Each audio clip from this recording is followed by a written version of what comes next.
Hello, everyone, and welcome to the Charles Correa International Lecture at the Taubman College of Architecture and Urban Planning at the University of Michigan.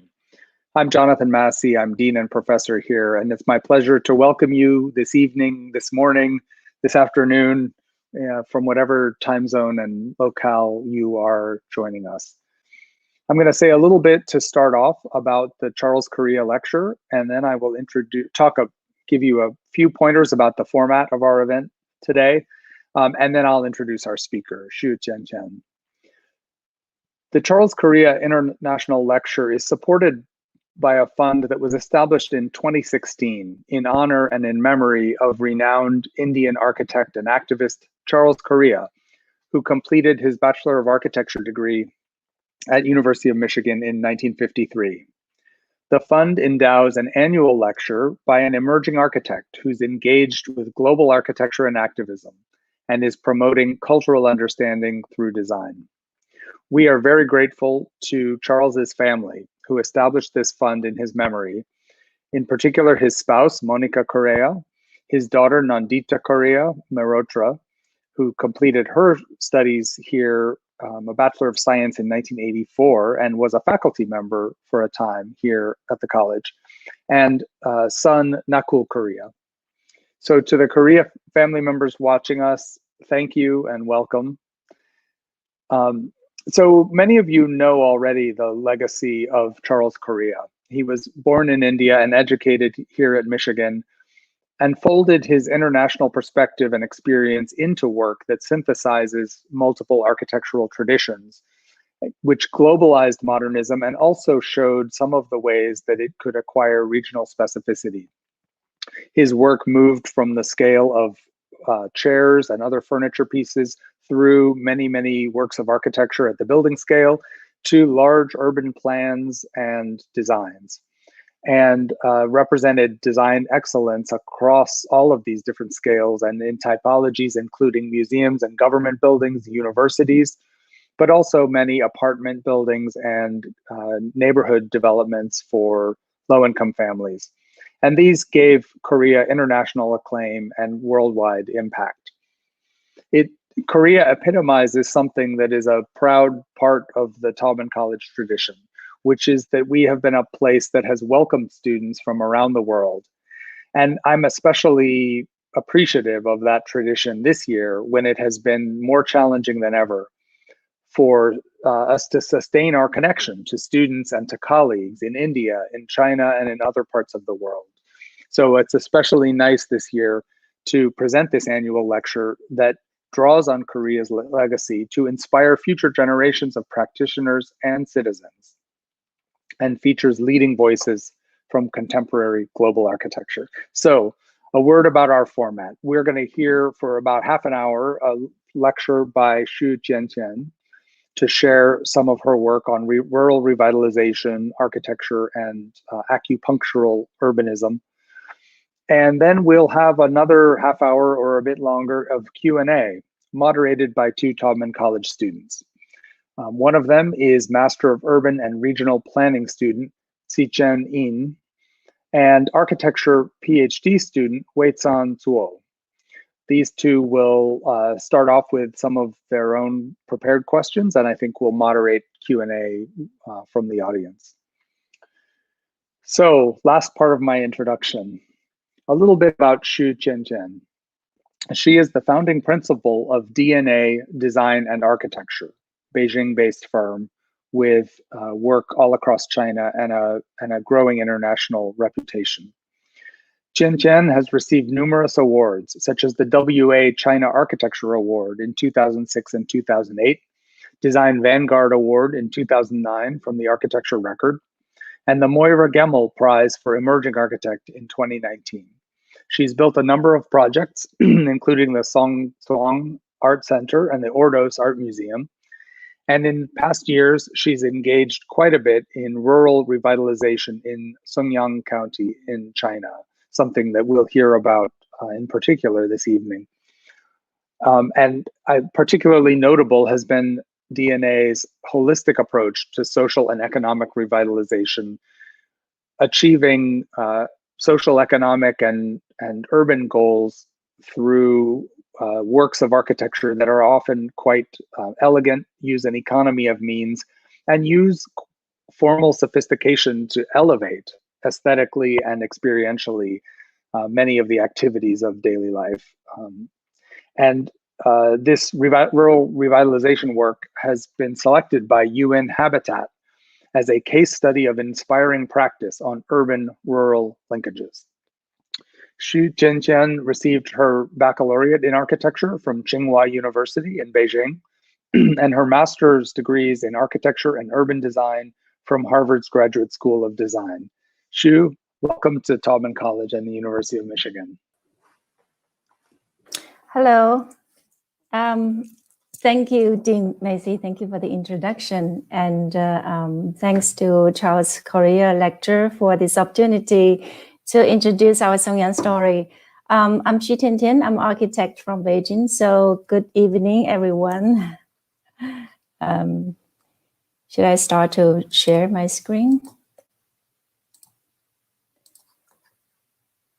Okay.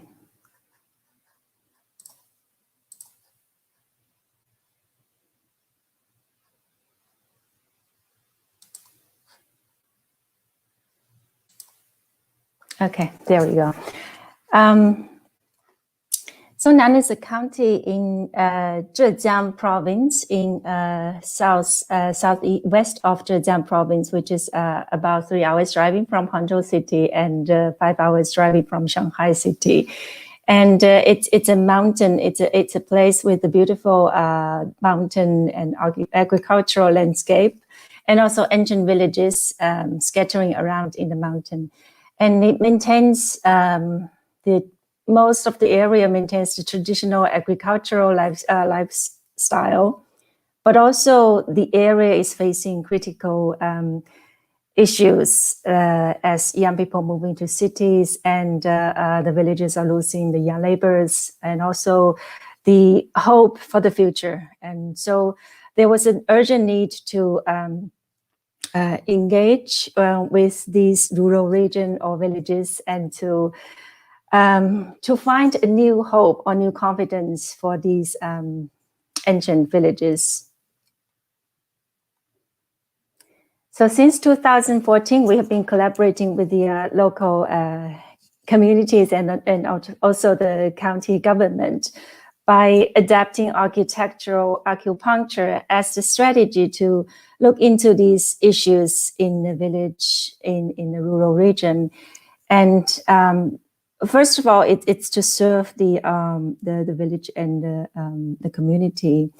And the idea is to look into each individual character of these villages, to find their, according to their context and their heritage, tradition, history, and or traditional crafts or production, and to bring in a small scale of public program into each village.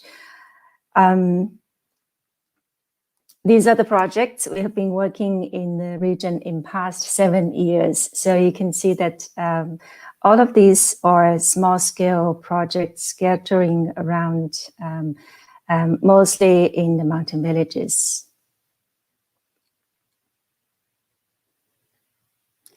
And next, I'm going to introduce a few projects. So for you to get the idea of what the acupuncture and how the acupuncture could work with each village. First one is the renovation of a abandoned oil workshop at the entrance of the village, Hong Kong village. This is a renovation of adding in the new vacant shared workshop. And this is traditional. This building has over 100 years of history, and it has been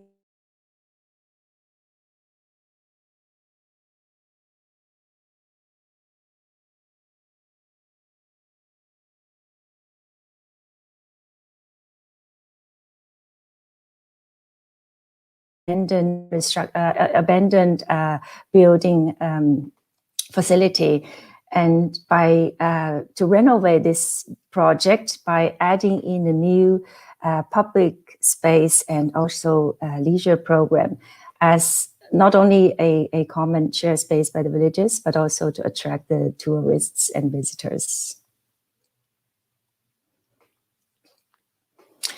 And from this axon, you can see that there's a central rammed earth wall building that's the original mill house, and the new additions are surrounding these, embracing these existing structure and kind of creating new additions like kitchens or the public terrace platforms facing the water.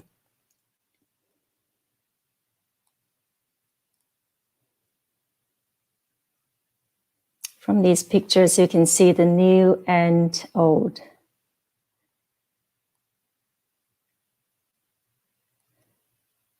And this is the central space of the original mill house.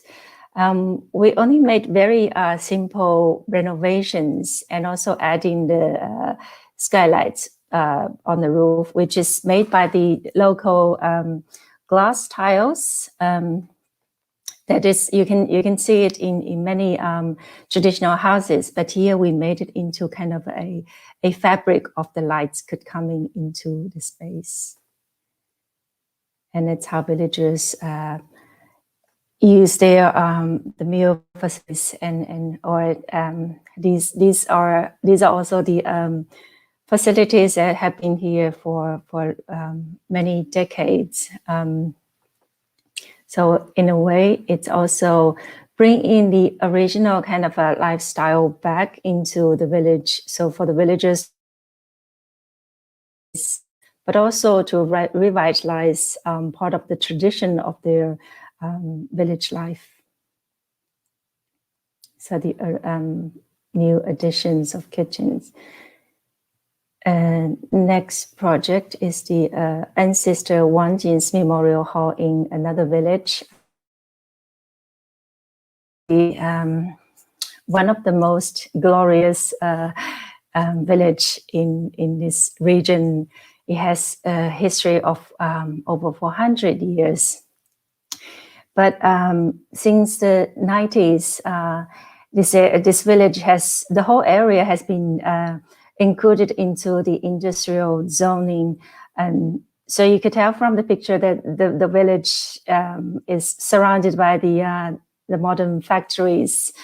Unlike the other villages, this one doesn't have the scenic landscape or tourism attractions or resources. So the idea for this village is to bring into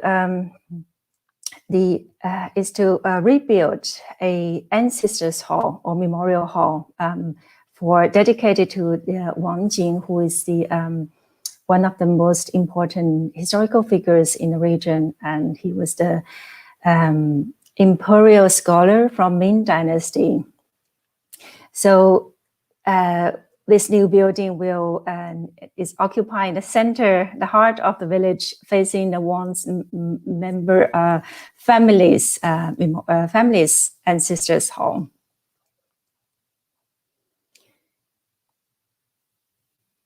And in this project, the exterior of the memorial hall is treated as the traditional or the local material or language, like the rammed earth wall.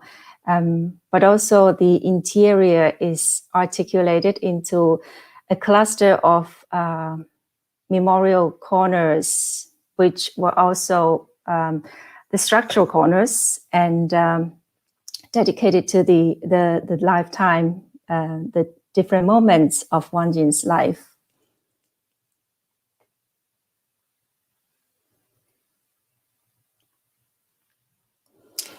Also, the stone carving statue is a traditional local technique that is produced by a factory just surrounding the village. Again, all of this material are from the local, and the project is also constructed. Actually, all of these acupunctural projects are built by the local village communities. The next project is the in another village, Shicang, which is a Hakka village. And in this village, there's an elementary school teacher, Mr. Jie, who's collected a large portion of Hakka indenture, which is the largest Hakka indenture collection in the whole country. So this brings the idea of building of this new building, a rural village museum dedicated to the context of indenture collection. And it also reflects, the collection also reflects the history or all the activities in a past 200 years for all the Hakka families living in this village. And basically, the indenture itself is like a document or an archive for the, according to this this village's history. So in this project, the indenture museum becomes the key program, and the building is also built by the traditional masonry technique and serves as a connection between the mountain and the village. It sets like more like a background for the village or a foundation for the activities, for the public spaces. And the idea to use this traditional masonry handcrafts is this has been a long lost technique for decades, but the project has provided the opportunity to bring back this traditional building technique, but also to create kind of a dialogue between the village and the nature, the mountain. And there's the existing creek running through the space, and also inviting the villagers to come in to take the space as a pavilion or just for the leisure space. All these village museums or rural museums are engaged with easy or light maintenance. You don't go through the check-in point or the front desk. Most of the time, it's open to general public for both villagers and visitors.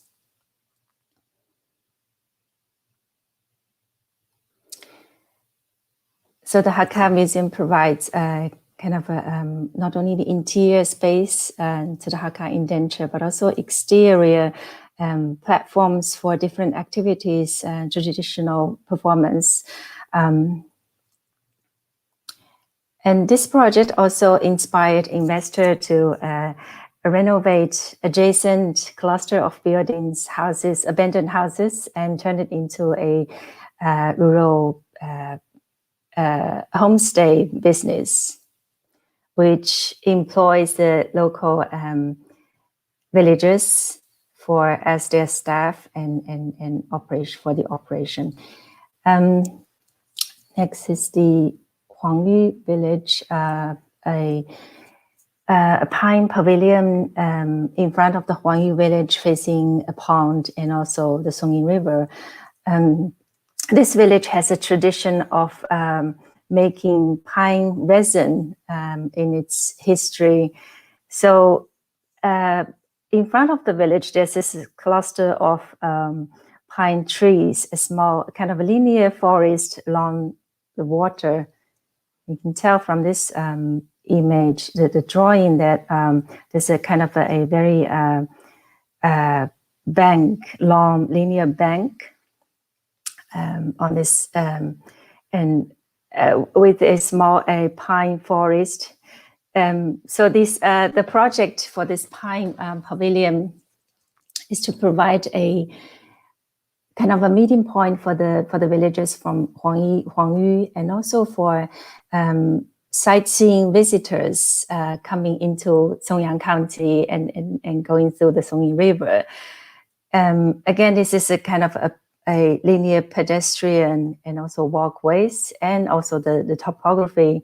So we also treat this building pavilion into kind of a narrowed kind of a stretch into almost like a spaghetti shape or form on the side along the pedestrian.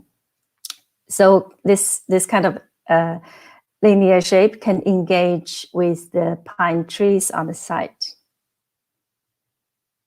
and also provide like a basic stopping point for the leisure and for tea space, and also for like bathroom and public services.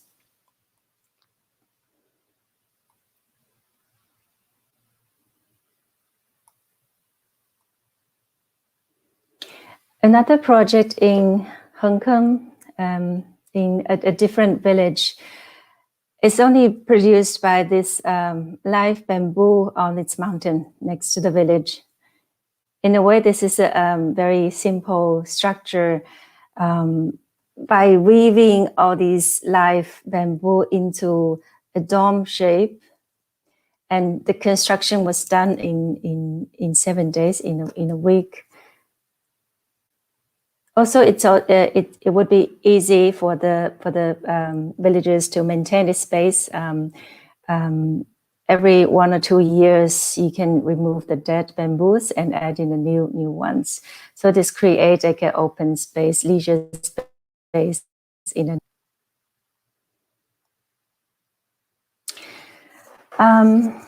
The last 5 projects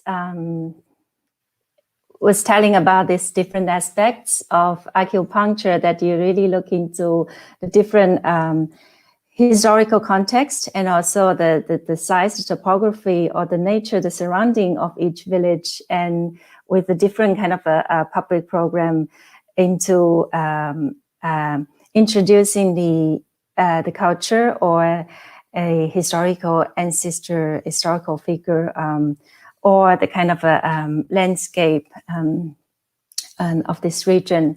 The idea is to bring out the identity of each village, and also to restore the village's rural identity.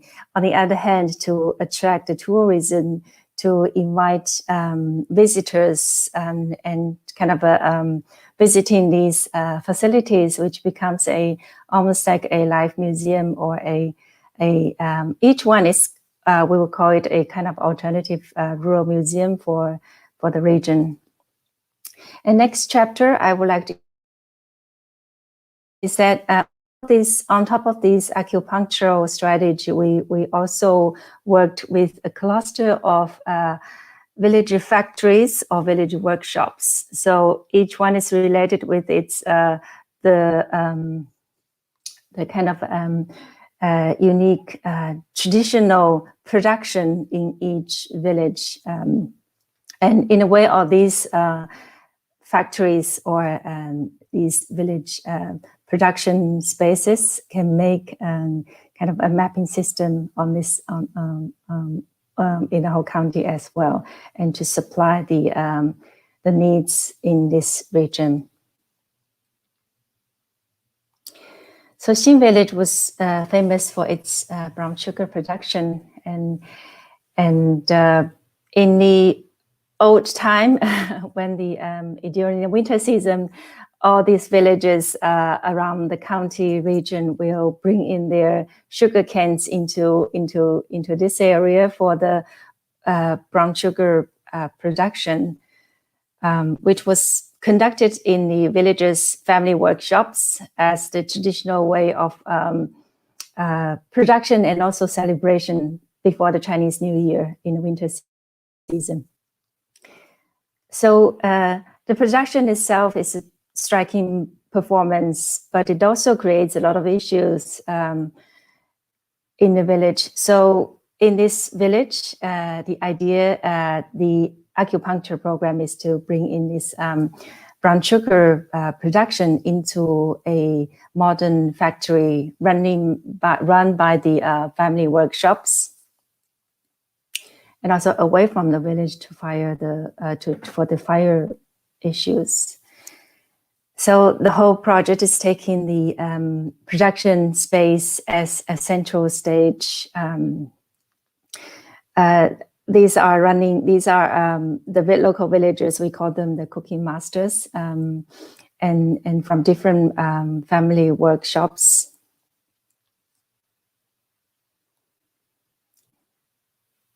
So in this space, we take the kind of the production,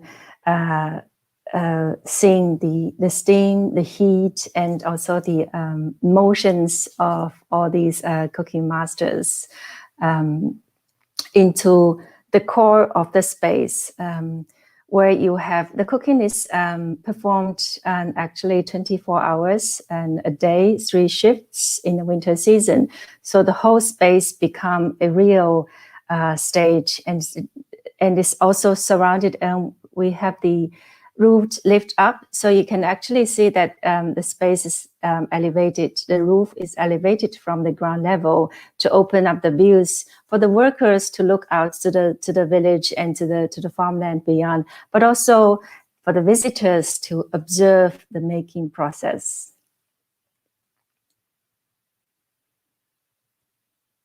And during the off-production season, the space is also used as villager public space, and also for the movie nights, and a performing area for the space for the a puppet show in a village. After the completion of this project in 2016, and because of the more organized production system, and also the visitors and the increase of the visitors and tourism in the village, and the brown sugar price has also gone up, and just home and join this production industry.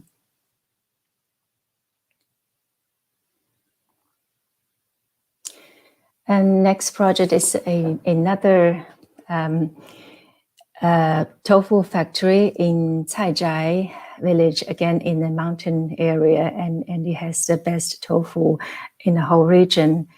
So at the entrance of this village, a tofu factory is programmed following the topography. And tofu is a kind of a product that you can make it at home as a daily cooking ingredient or production. So we take this instead of compared to the brown sugar, kind of more like a celebration before the Chinese New Year. Tofu is rather more a daily activities. So we take this tofu production, and it's kind of the pattern of tofu making into a common kitchen by the entrance of the village.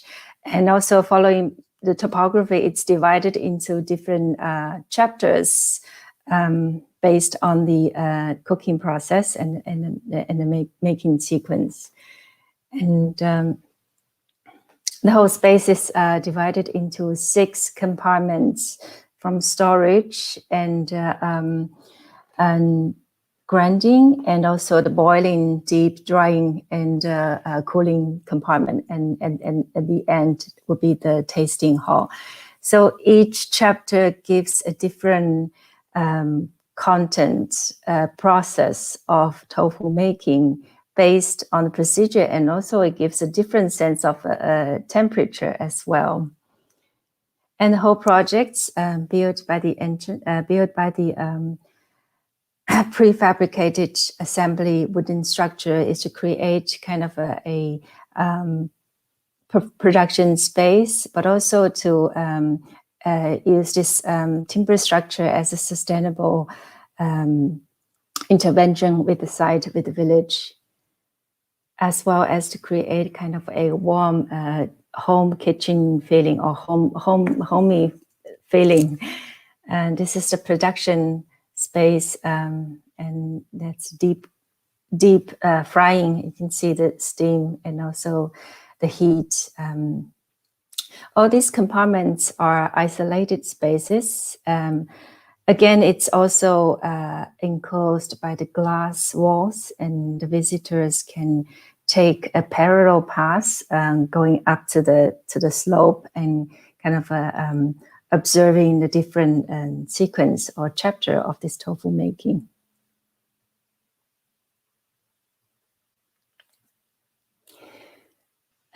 So this, like the brown sugar factory, the tofu factory also organizes the family workshops into a villager union to operate the production and also operate this factory building. This not only improve the quality of the tofu making, but also the price of this production. And there's also, with this walkway, it's for visitors to going up as kind of a observing platforms, but also it's shared by the villagers as their leisure space.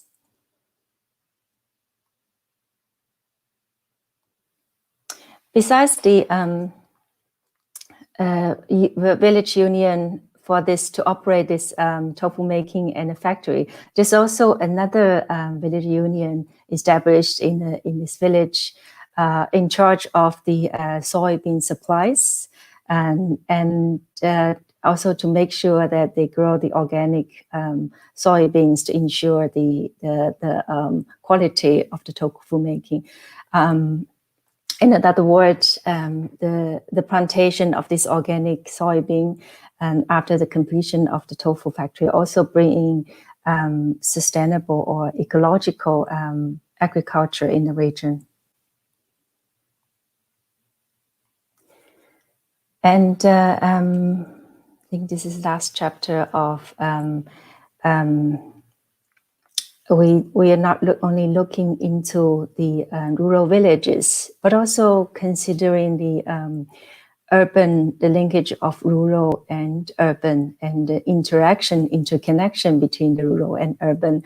In a way, the idea to reactivate or revitalize the rural region isn't to isolate rural and urban, or to take the rural as the counterpart of the urban, but instead it's try to bring in kind of by restoring the rural identities and its own tradition or social activities or celebrations, and in a way it provides a kind of alternative life or living for the urban residents as well.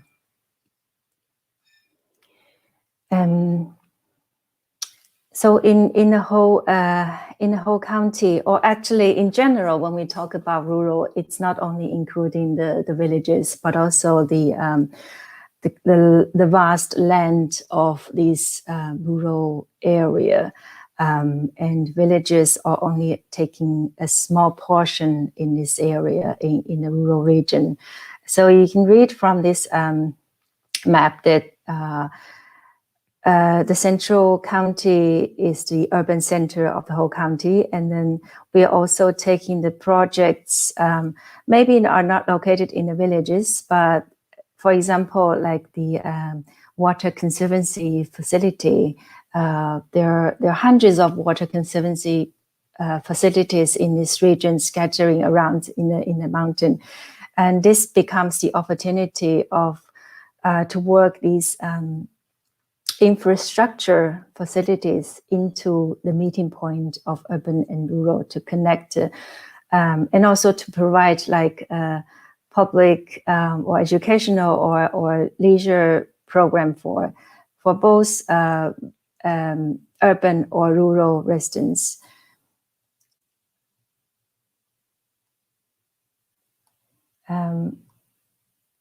So that's the Water Conservancy Center. It's right next to a water power plantation in Baishahe region. The whole building is the, originally it was the managing facilities for the water power station. And we take this program of office and archive and the canteen and reconsider the possibilities of these original programs. For example, the archive could become a exhibition space or educational space for the visitors. And the canteen could become a kind of a restaurant open also to the general public. And the monitor room could become, the managing monitor space can become kind of educational platform for teenagers, for elementary schools, for the students as well.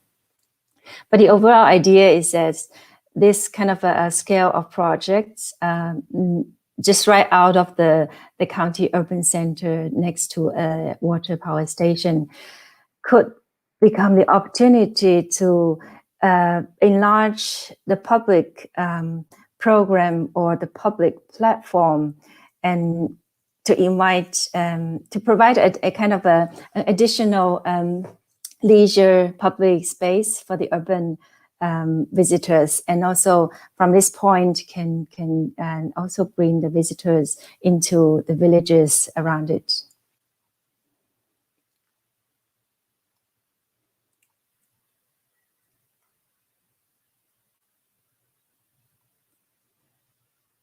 And next project is the Dushan Leisure Center, right next to the iconic mountain Dushan, which is the entrance of the Songyang County. On this picture, you can tell that just right behind the mountain, there's this urban center, a kind of a developing urban center with all higher density and high-rise buildings.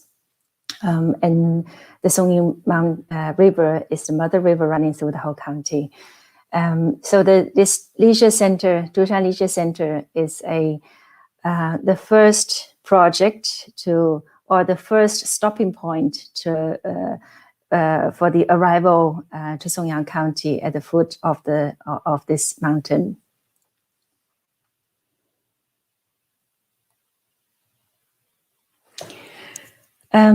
This project includes a different programs. It accommodates a visitor center for the villagers, for the visitors, for the tourists, and also a water facility program for both professional athletes and also for leisure purposes for the local residents. So and also it needs to it host a harbor for the boats. In that sense, this project is not only kind of architectural composition, but it includes landscape and also infrastructure as well. If you look at the C-shape water dam on the right hand, it's actually kind of it's an infrastructure to separate the waterbed for a stable water level and also kind of a undulating water level according to kind of a shifting water level that's flattering. That's kind of a according to the level of the Songyang River. So in a way, this is infrastructure of the water dam also becomes one of the elements into the whole composition. And on top of this water dam, there's this route for tourists, electric shuttles to come around this space and then go on to the Songyang River, to the scenic district areas for sightseeing. So the rest of the building are organized into a spiral with the center as its visitor center, visitor information center facilities, And at the far end is the athlete training gym for water sports. The total building area is only about 1,500 square meters, but the idea to work this project into a kind of a landscape. How do you say that? In a landscape kind of a gesture, or it creates a series of walkways and platforms and ramps along the water. So in a way, it's creating kind of a promenade or a park over the water.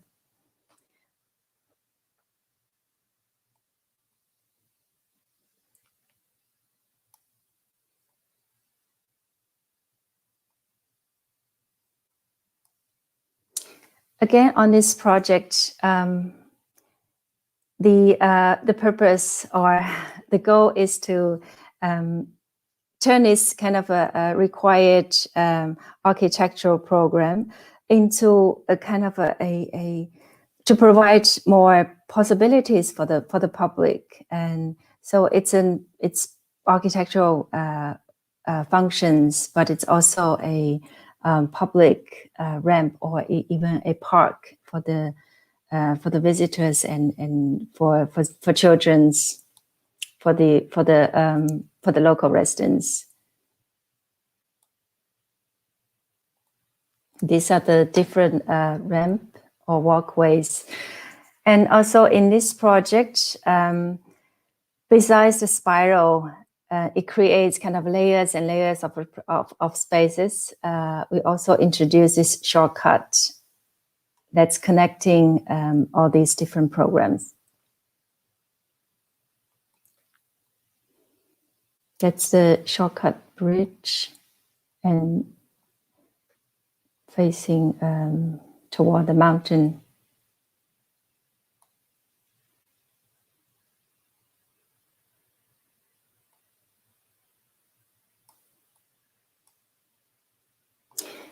And the spiral also bring in a kind of a different sense of the space as well, by this always curving pavilions or walkways. So in a way, this is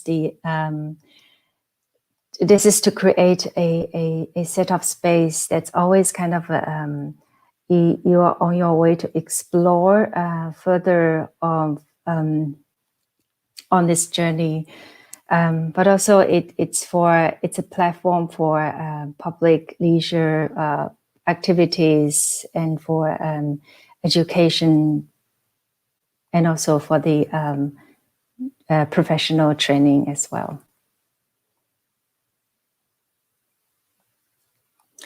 And at the center of this building, there's a meditation room at the second stretch up on the second floor. That provides a kind of panoramic view to the surrounding, and we create this opening on the rooftop. It creates a sundial, casting light into the space. So we did follow all these projections from the sunlight, and that's a set of the copper. Bronze plates on the floor, indicating different hours of the different months and different season. So in a way, this is space you're not only looking out to the landscape, to the mountain, but also observing the kind of the law of our nature.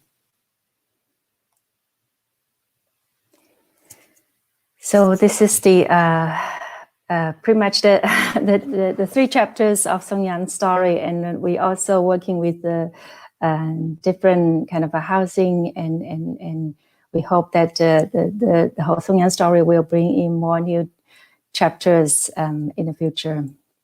Thank you very much.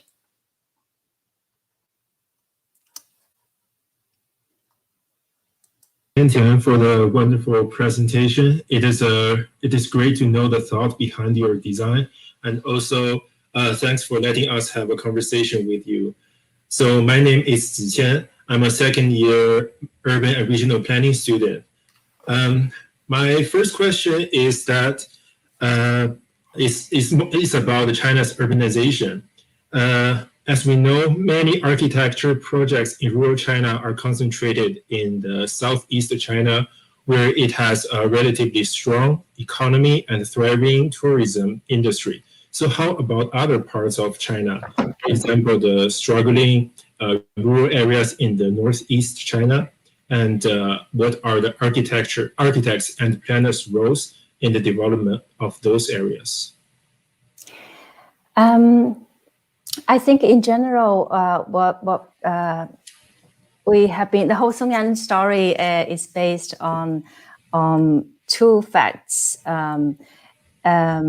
Each village has the highway or road access infrastructure, and also all these areas have broadband connection, right? And I think that's in general that can apply to the whole country in China.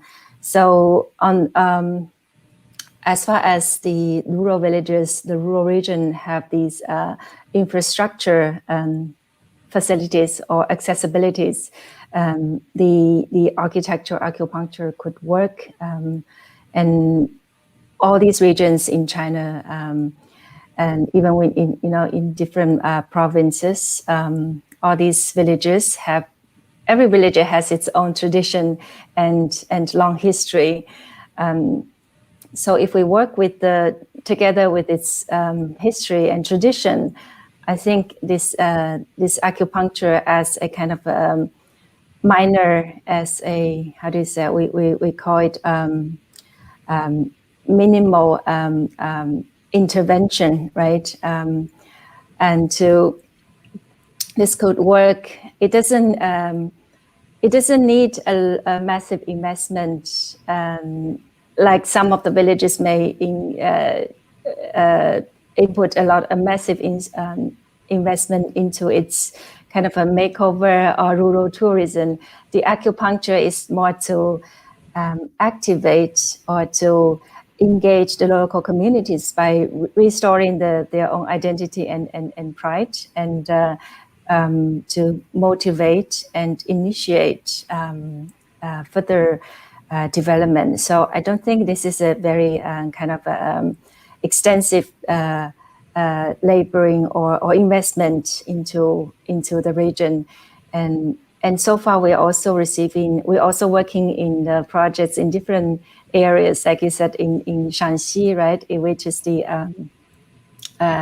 northwest part of China, and also Guizhou, southwest part of China.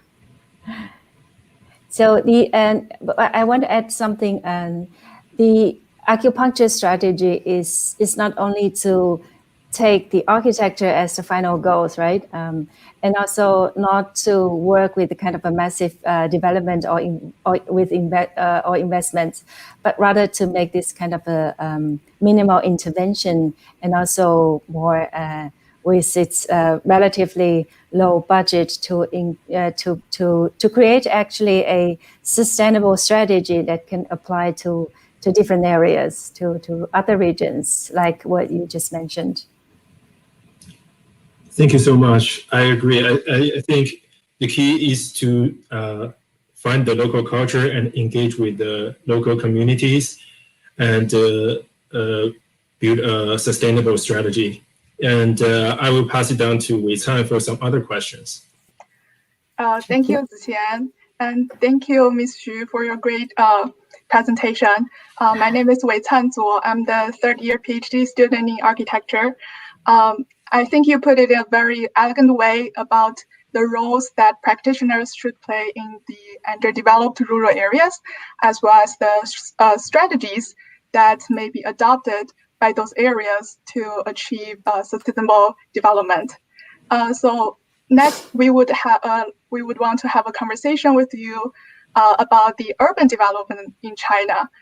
We see that a lot of your work focuses on the rural areas. And you brought up this holistic planning concept of architectural acupuncture, which serves as the driver for progress in rural China. But as we know, because of China's rapid urbanization, there are many villages that end up being surrounded by urban areas and become known as urban villages, which bring many challenges. So my question is, do you think this concept, architectural acupuncture, can be also applied to redevelopment those urban villages as well? And if so, how should it work? I think the rural villages and urban villages are facing very different issues. Like the rural villages are more or less the forgotten land. It's losing the population, it's losing the economic development or incentives. But in the urban villages you just mentioned, you know, in the kind of original village, surrounded by the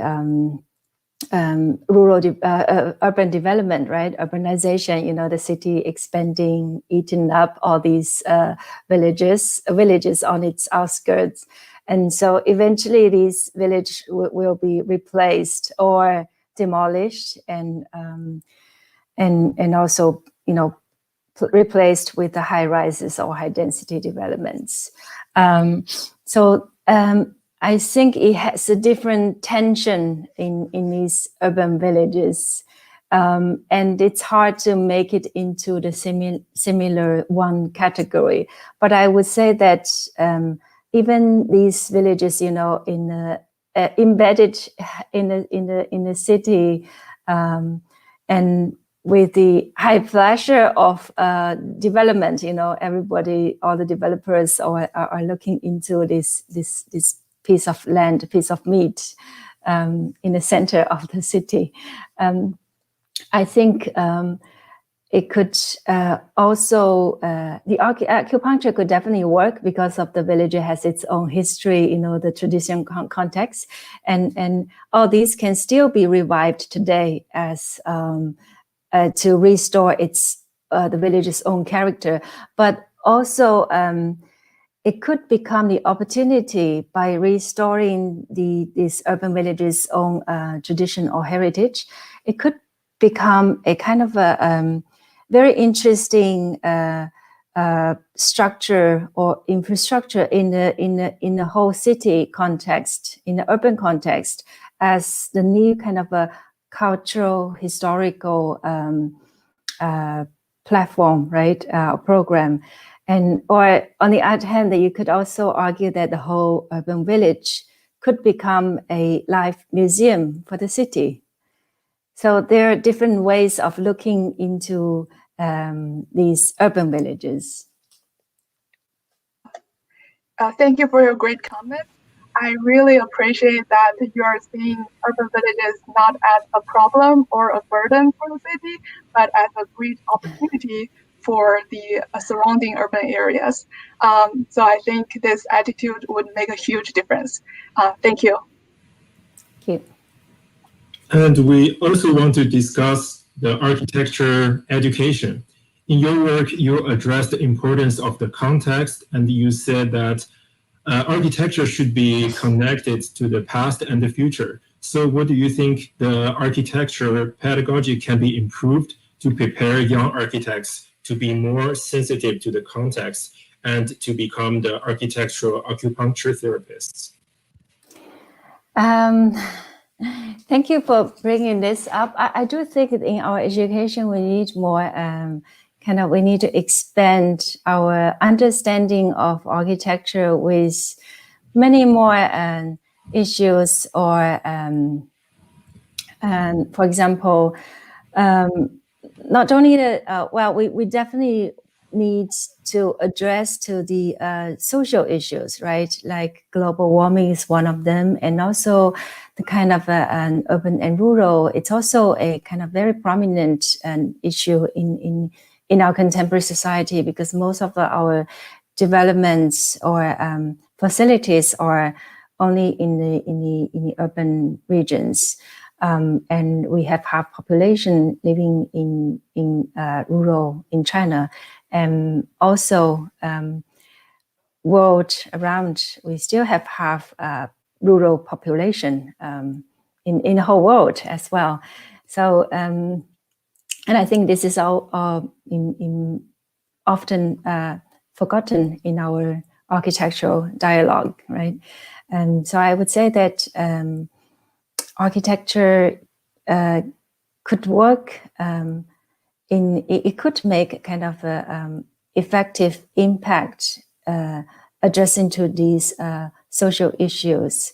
And by doing this, you would also require to understand kind of the history and to respect the history, the tradition of the community, the people. That's why I think in a way architecture it isn't always being kind of aggressive, ambitious, and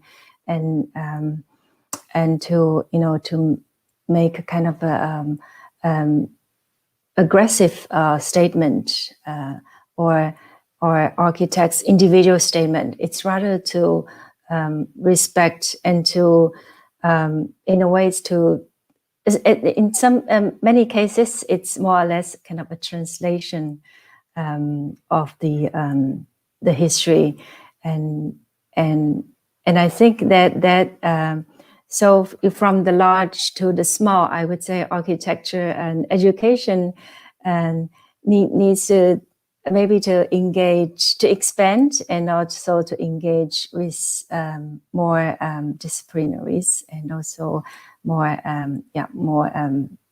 cultural backgrounds. Thank you so much. I really appreciate the attitude, the humble attitude toward the local culture and history. So we have one last question. I will let Wei Can to take it over. Yeah, thank you for sharing your thoughts on architecture education. I definitely agree that architecture pedagogy should be more grounded in the real world, in the real context, as we say, 接地气 in Chinese. Right. Because I think that architecture is not about using fancy software to make fancy renderings, but I think it's more about make difference, about what impacts that we bring to the people, to the place. So our last topic is about architecture as a profession. So we're seeing more and more female architects playing critical roles in architecture practice. So my question is, as a female architect yourself, what are the challenges that you have experienced or observed? I think architecture is not an easy profession for both male architects and female architects. So we all have to work hard and really to engage intensively with this profession, right? You know that being an architect, it's not just a job; it's actually your life. and you even dream about it. So but for myself, I would say that it's very rewarding for me to be able to work in as an architect, and I think, well, just by doing all this, by working with all these Songyang projects, I really learned a lot, not only architectural knowledge, but also many more. You really get to know our culture, and it kind of resonates with you, and of your. I think it expands your understanding of life in general as well. Yeah, and I think in a way, it's not easy to be an architect, and it's also not easy to be a mom. So, but I find this very interesting combination of these two, and because you do care, right? Being a mom or architect, you care about many things, and and also you bring your heart into what you care about. And I think that actually kind of overlap for me, for myself, in some ways. Thank you for sharing your experience. So my follow-up question for you is, how would you advise the next generation of female architects to invest in their careers? And what would I advise? I think it's not, and I would say that it's to find your individual strengths. Maybe this is not very appropriate comparison, like we put it in a village. Each village will need to restore its own rural village identity. I think it applies, in a way, it also applies to everyone, not only female. I think as a designer, an architect, and when you do work on kind of this creative profession, you learned knowledge, you learned methodology from schools, but on the other hand, you always need to bring back to yourself to find your own individual strengths and what you're passionate about and what you're most interested about, and really put your heart into your work. And that will, like I said, it's not work. Yeah, it's really a life kind of. And I think that you can find the rewarding moment. Yeah. Well, thank you very much for answering our questions and having a conversation with us. Thank you. Thank you.